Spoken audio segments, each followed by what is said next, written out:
Comment multiplier ses revenus en tant que chef d'entreprise, en tant qu'entrepreneur?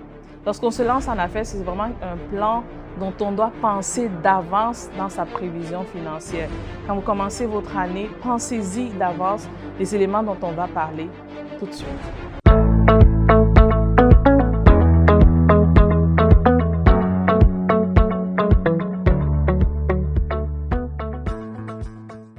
Alors, comment multiplier ses finances? La première chose qu'il faut faire, c'est qu'il faut d'abord, avant de parler de la dimension des finances, au niveau pratico-pratique, il faut aller clarifier qu'est-ce que l'entreprise veut bâtir. Et on parle de l'entreprise ici, c'est important que lorsqu'on parle de finances, ce n'est pas seulement l'entreprise qu'on regarde, mais aussi l'entrepreneur et par conséquent le visionnaire qui a parti ce projet. Qu'est-ce que vous voulez bâtir à long terme? Qu'est-ce que vous bâtissez dans 30 ans, qu'est-ce que vous voulez léguer, qu'est-ce que vous voulez, comment vous voyez votre vie, comment vous voyez le patrimoine que vous aurez construit. Donc, c'est vraiment important de pouvoir prendre un temps pour clarifier ces paramètres-là. Il y a de cela quelques mois, il y a 2 entrepreneurs qui sont venus me voir, qui m'ont dit « Ah, j'ai généré suffisamment, j'ai des millions, j'ai des centaines de dollars, qu'est-ce que je fais de ça? J'ai envie d'investir, j'ai envie de multiplier ces sources de revenus. » Alors aujourd'hui, je vous partage quelques éléments que vous devez tenir compte en fait pour pouvoir justement augmenter vos sources de revenus ou multiplier les sources de revenus de votre entreprise. Après avoir clarifié la vision, le deuxième paramètre qui est important, c'est que vous devez mettre un plan financier. Un plan financier ou plutôt un plan d'investissement dans votre compagnie. N'attendez pas de générer des millions ou des centaines de milliers de dollars. Quand vous faites vos prévisions financières en début d'année, dès le début d'année, commencez déjà à mettre des prévisions là-dessus.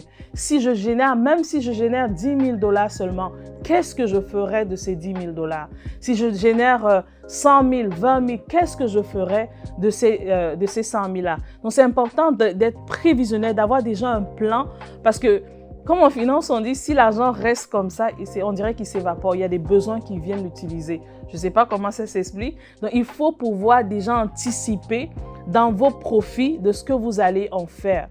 L'autre paramètre qui est important, c'est que vous avez plusieurs moyens de diversifier vos sources de revenus. Le premier, ça peut être un rachat d'entreprise.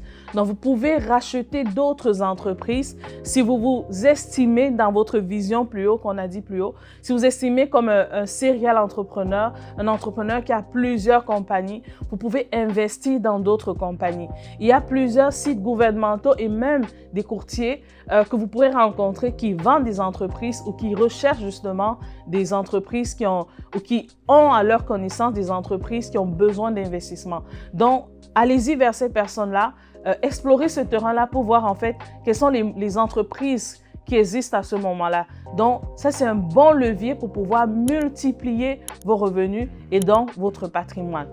Deuxième chose dans laquelle vous pouvez investir, c'est vraiment l'immobilier. On ne le dira jamais assez, ça ne ment pas. Présentement au Québec, au Canada, il y a une pénurie de logements. Donc ça, c'est vraiment un bon secteur pour pouvoir investir. Et pensez-y un peu plus loin parce que j'ai rencontré des entrepreneurs dernièrement qui me disaient il n'y a plus beaucoup de bâtiments, il y a une grosse concurrence et autres, mais il y a aussi du développement immobilier. Vous pouvez acheter, construire.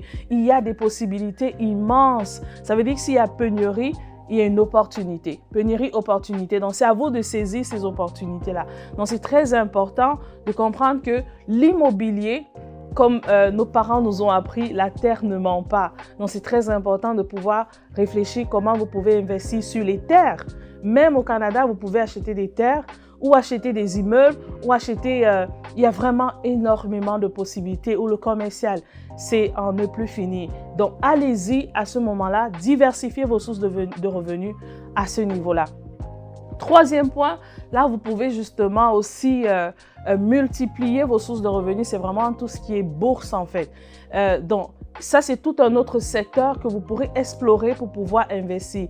Vous avez aussi des courtiers en bourse, vous avez des placements, il y a énormément, c'est tout un autre secteur, mais qui vous garantit aussi ou qui vous donne plus de possibilités pour pouvoir multiplier vos sources de revenus. En plus des éléments qui ont été cités, il y a un élément aussi que vous pouvez vraiment aussi tenir compte, c'est de votre entreprise vous-même. Vous pouvez développer votre entreprise à un autre niveau. Un entrepreneur m'appelait dernièrement cette semaine. Il me disait en fait, j'ai voulu acheter une entreprise, puis ça a été un peu difficile et je suis en train d'évaluer comment je peux ou qu'est-ce que je peux faire. On a discuté et puis on a vu des possibilités plutôt de développer son entreprise dans un autre secteur où il y avait pénurie. Donc, vous n'êtes pas obligé de rester là où vous êtes. Si vous avez des sous, votre entreprise va bien, vous êtes en pleine croissance, il y a des possibilités. Soit vous développez votre entreprise, soit vous investissez ou aussi soit vous faites du rachat. Donc, ça, c'est vraiment plusieurs paramètres qui pourront vous aider à multiplier vos sources de revenus.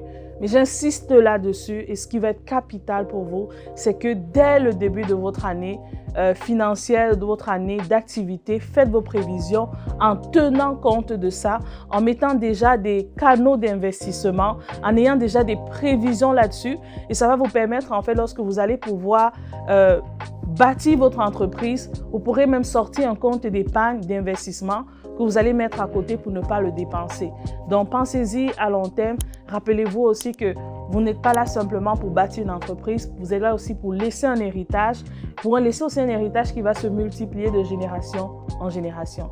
Donc, c'était Bernadette Tan, stratège d'affaires. Merci.